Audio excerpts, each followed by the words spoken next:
अब बात करते हैं राजनीति की और दिल्ली के चुनाव की। आज दिल्ली में प्रधानमंत्री नरेंद्र मोदी के अलावा नितिन गडकरी, नायब सिंह सैनी, पुष्कर धामी, राहुल गांधी और प्रियंका गांधी की रैलियां हुई। द्वारका में नरेंद्र मोदी ने आम आदमी पार्टी और अरविंद केजरीवाल पर जमकर हमला किया। मोदी ने कहा, दिल्ली को घालमेल वाली सरकार नहीं बल्कि तालमेल वाली सरकार चाहिए। मोदी ने कहा कि जो लोग दिल्ली को पेरिस बनाने का वादा करके सरकार में आए, उन्होंने तो दिल्ली को कूड़ाघर बना दिया। इसलिए अब आपदा से मुक्त करने का वक्त आ गया है। मोदी ने कहा कि दिल्ली की आपदा सरकार ने सिर्फ लड़ाई झगड़े में 10 साल गुजार दिए। आपदा ने दिल्ली को सिर्फ भ्रष्टाचार दिया, करप्शन के पैसे का इस्तेमाल दूसरे राज्यों में चुनाव लड़ने के लिए किया। लेकिन अब दिल्ली में लूट और झूठ की राजनीति नहीं चलेगी। मोदी ने कहा, अब हिसाब देने का वक्त आ गया है। जिन्होंने दिल्ली को लूटा है, उन्हें अब लूट का माल लौटाना पड़ेगा।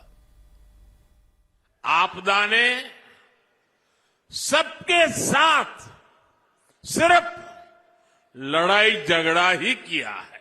ये आपदा वाले केंद्र सरकार से लड़ते हैं, ये हरियाणा वालों से लड़ते हैं, ये यूपी वालों से लड़ते हैं। ये केंद्र सरकार की योजना यहां लागू नहीं होने देते। दिल्ली में यही आपदा वाले रहे तो दिल्ली विकास में पिछड़ती चली जाएगी और बर्बाद होती जाएगी। दिल्ली में तकरार वाली नहीं, तालमेल वाली सरकार चाहिए।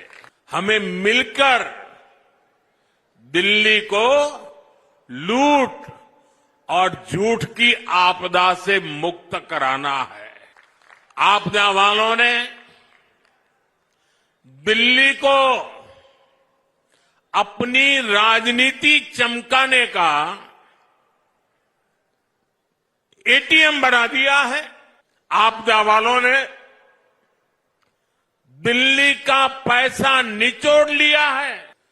दिल्ली में घोटाले करके ये आपदा वाले काले धन से देश के दूसरे राज्यों में राजनीति चमकाते हैं। जब दूसरे राज्यों में चुनाव लड़ने के लिए इन्हें पैसा चाहिए होता है, ये दिल्ली के लोगों की जेब में डाका डालना शुरू कर देते हैं। दिल्ली के लोगों को अब सावधान होने में देर नहीं करनी चाहिए। जितना हो सके उतना जल्दी इससे मुक्ति पा लीजिए। और मैं आज एक बार फिर डंके की चोट पे कह रहा हूं, दिल्ली में भाजपा सरकार बनते ही आपदा के भ्रष्टाचार पर और कड़ा प्रहार होगा।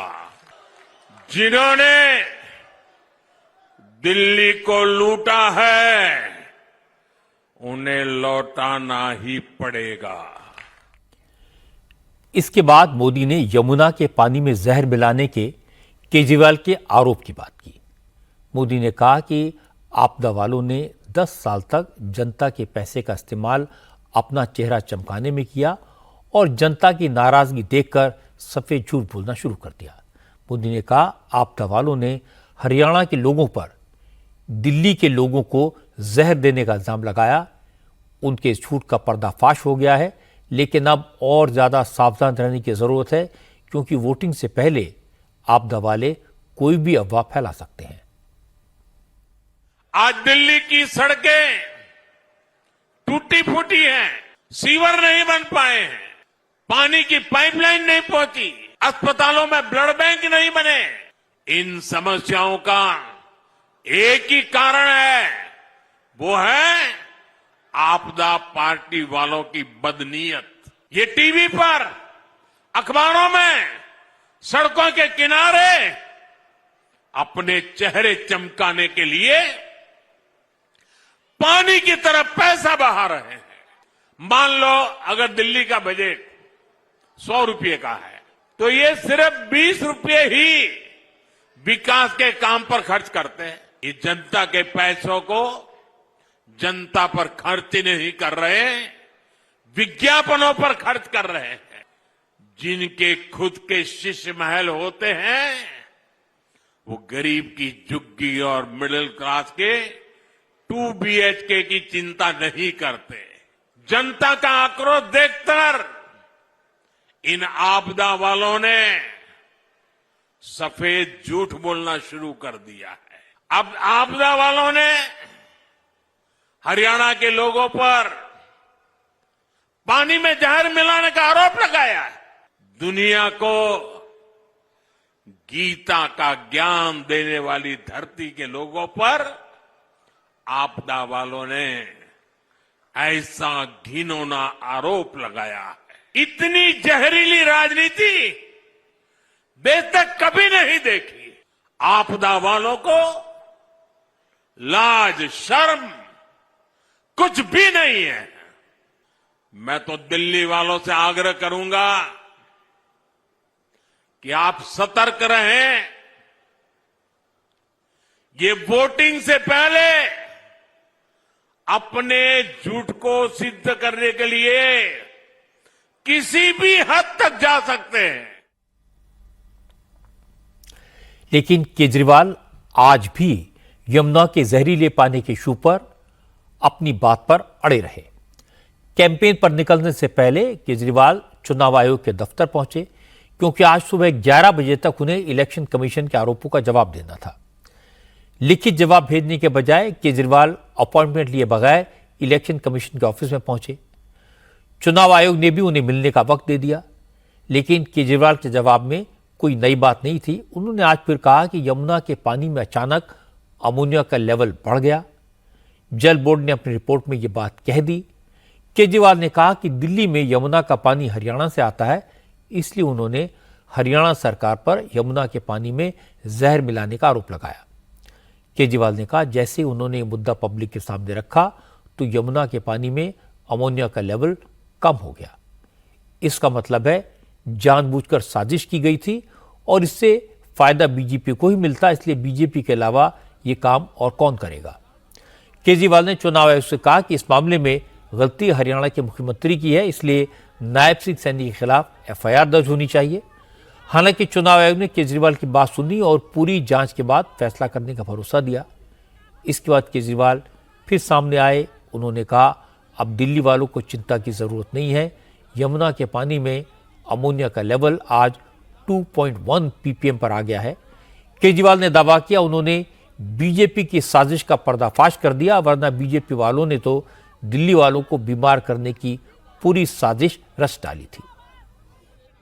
दिल्ली के लोगों को मैं ये खुशखबरी देना चाहता हूं कि आपका संघर्ष रंग लाया। 15 जनवरी को 3.2 था, उसके बाद इन्होंने बदमाशी करके बढ़ा बढ़ा के 26 जनवरी तक 7 ppm पहुंचा दिया। जब मैंने आपने दिल्ली के लोगों ने शोर मचाया तो ये 7 ppm से घट के आज 2.1 आ गया। तो अब दिल्ली के सारे अभी फिलहाल वाटर ट्रीटमेंट प्लांट्स चल रहे हैं। दिल्ली के अंदर अगर हम शोर नहीं बचाते, संघर्ष नहीं करते, तो आज दिल्ली के 1 करोड़ लोगों को पानी नहीं मिल रहा होता। कितनी बड़ी वाटर क्राइसिस पैदा हो जाती। और ये कहते हैं कि ये शोर मचाते, केजरीवाल से पानी नहीं दिया जा रहा, केजरीवाल से। बेसिकली हमें बदनाम करने के लिए ये एक बहुत गंदी और गहरी साजिश रची गई थी। अरविंद केजरीवाल कांग्रेस और बीजेपी के मुकाबले राजनीति में नए हैं, लेकिन राजनीति के खिलाड़ी पुराने हैं। पिछले 10 साल तो केजरीवाल ने मुफ्त की योजनाओं के जरिए जनता का सपोर्ट हासिल किया, लेकिन इस बार उनका यह फॉर्मूला बाकी पार्टियों ने भी अपना लिया। इसलिए केजरीवाल ने एक नई चाल चली, क्योंकि इस बार बीजेपी के नेता केजरीवाल से 10 साल का हिसाब मांग रहे हैं। यमुना की सफाई, पीने का साफ पानी, सीवर और सड़क जैसे मुद्दे उठा रहे हैं, तो केजरीवाल ने बीजेपी पर ही यमुना के पानी में जहर मिलाने का आरोप लगाकर सनसनी फैला दी। लेकिन बीजेपी ने इसका करारा जवाब दिया, बाजी पलट दी। तो भी केजरीवाल को हल्के में नहीं लिया जा सकता। वो पिछले 3 चुनाव में बीजेपी को मात दे चुके हैं। बीजेपी हर बार लोकसभा की 7 सीटें नरेंद्र मोदी के नाम पर जीत जाती है, लेकिन विधानसभा में उसकी हार होती है, क्योंकि दिल्ली में बीजेपी के सामने बड़ी प्रॉब्लम एक चेहरे की है। बीजेपी के पास केजरीवाल के मुकाबले कोई ऐसा नेता नहीं है और केजरीवाल इसका फायदा उठाते हैं।